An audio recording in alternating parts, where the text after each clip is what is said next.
মন্ডল সাহেব বাচ্চা শুন গো রামানি গো আসেন বাচ্চা আসেন বসেন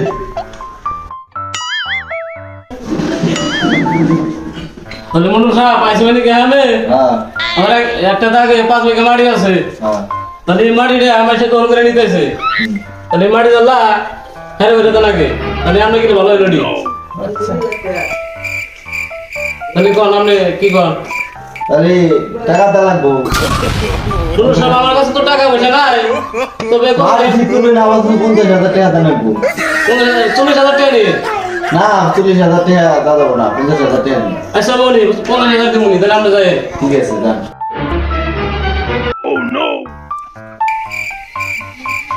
আপনি আচ্ছা মন্ডল সাহেব বলে গেছিলাম কি বলে গেছিলাম তাছাড়া যে আমার উত্তর জায়গায় 5 বিঘা মাটি পড়ে আছে মাটি হানি ভেজাল আছে তো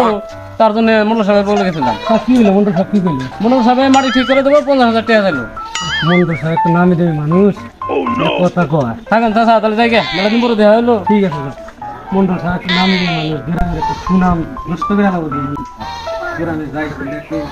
করা লাগবে আমার কি গো বাবা আরে তোমার স্কুলের খবর কি স্কুল খবর তো ভালোই আছে স্কুলে পরীক্ষা আছে কিছু দেয়া লাগছিল করো যে মানে আমাদের কে আছে তাহলে নিয়ে যাও আচ্ছা ঠিক আছে আর না হনো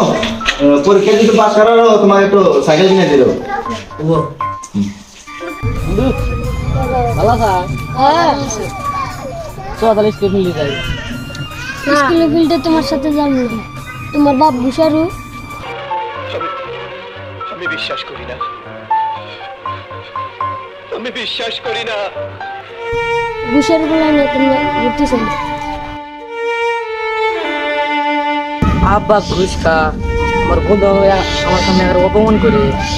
এক কিছু তো একটা করতেই হবে তাই আগে বাইক বা তোমার কোনো আজকে আমি রাস্তাঘাটে বাইরে গেছি না বন্ধু কত অপমান হইলাম কে তুমি নাকি ঘুষ খাও তুমি কি কোনদিন দেখছাও না তো আমি দেখি নাই আরে বাবা শোনা কথা কান দাও না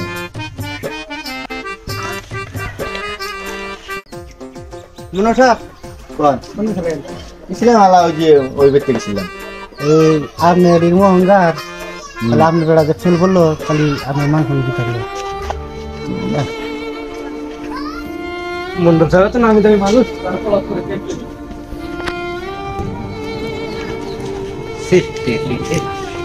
না আর তো সহ্য হয় না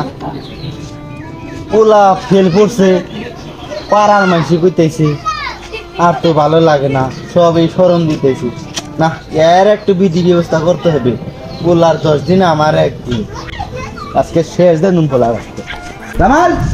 ওই জামাল বাইরে আ হাকিরা কি গো বাবা তুই বলে স্কুলে ফেল করতাস খেল গেল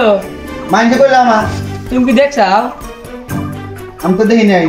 খালি সোনা কথা কান দিতে নাই